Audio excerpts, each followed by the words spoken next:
At 25, I got my acceptance letter to Harvard. At 35, I decided to walk away from a high-paying executive job to basically start over and relearn everything.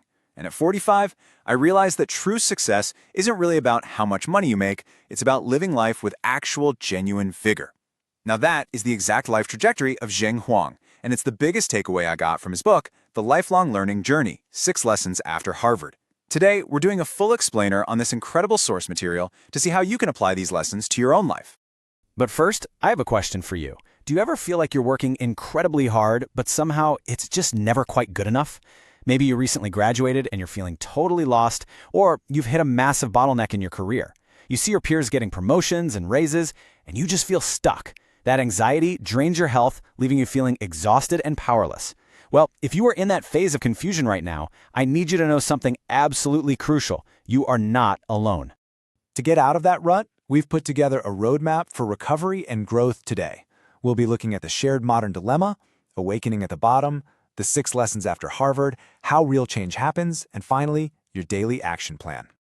So, let's dive right into part 1, the shared modern dilemma. See, a lot of us are trapped in this illusion of progress. Think about it. During the day, maybe you're slacking off at work, endlessly scrolling on your phone. Then at night, you stay up way too late binge-watching shows as a form of revenge bedtime procrastination. We read a ton of books, right? But we have no idea how to actually apply them.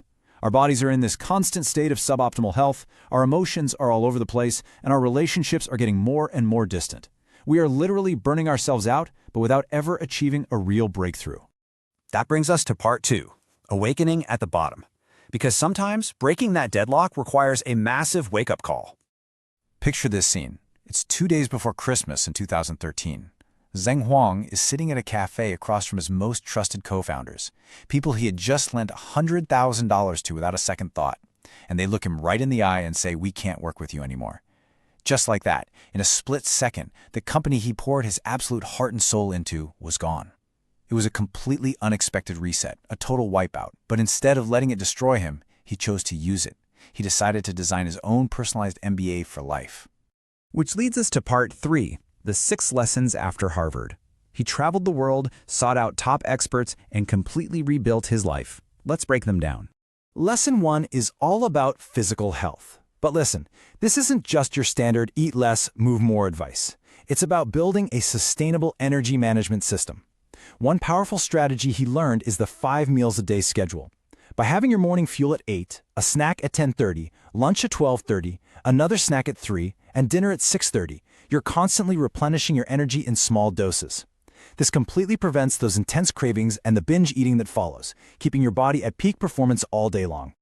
Lesson 2 is emotional control. A lot of people think emotional intelligence is just something you're born with, but it's actually a highly trainable skill. The secret here is identifying your emotional triggers. You know, those subconscious, automatic reactions that make you instantly lose control. Once you can step back and observe them happening, you can literally rewrite your brain's programming. Next up, personal branding and career planning. You can't look at career stability the way previous generations did. In today's world, you have to run yourself like you are your own company.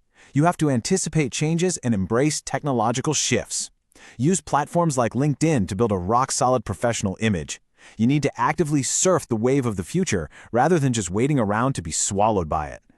And that ties perfectly into upgrading your wealth mindset. We need to break away from the traditional, hyper-conservative savings mindset that only focuses on avoiding risk. Instead, you want to develop a venture capital mindset. Start treating every new skill you learn, every side hustle you try, as an investment in your future self. Because honestly, in a world changing this fast, being too conservative is actually the biggest risk you can take.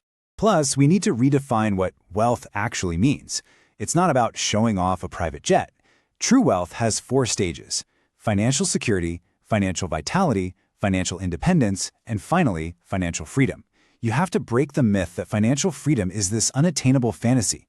It's really just about knowing your specific numbers and needs so you can pursue what you actually love without that constant background anxiety.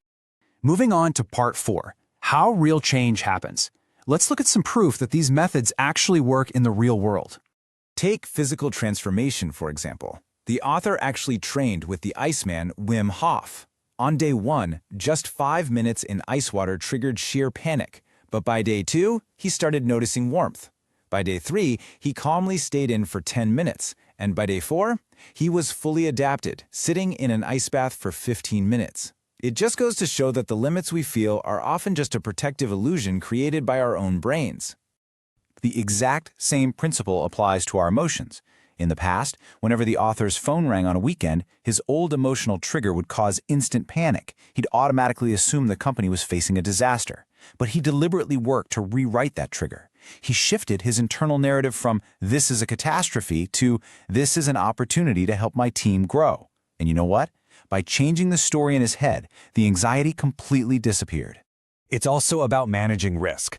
The book contrasts a real estate tycoon who lost $900 million because he didn't separate his personal wealth from his business risks, with fund manager Ben Truck, who took a highly structured approach.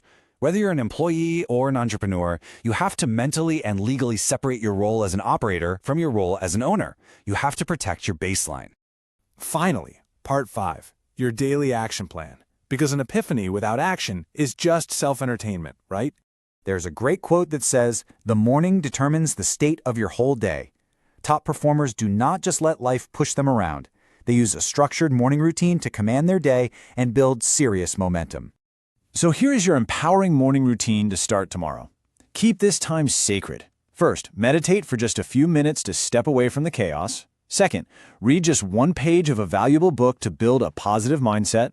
Third, write down 3 things you're grateful for. This trains your brain to look for the positive. And fourth, do a little exercise to generate energy. It's the compound interest of these micro habits that will completely change your life. Think of this entire process like updating your own personal operating system. I mean, you wouldn't run 10-year-old software on your laptop today, right? So why would you use an outdated mindset to tackle your future? It is time to stop being a victim of your circumstances and start actively writing your own code. I want to leave you with this final, powerful thought from the book. Lifelong learning is not someone else's subject. It is the only certainty for you and me in this era of uncertainty. Times will change, new challenges are absolutely going to pop up. But as long as you keep learning, you will never truly be stuck. So what is the very first micro habit you're going to change today?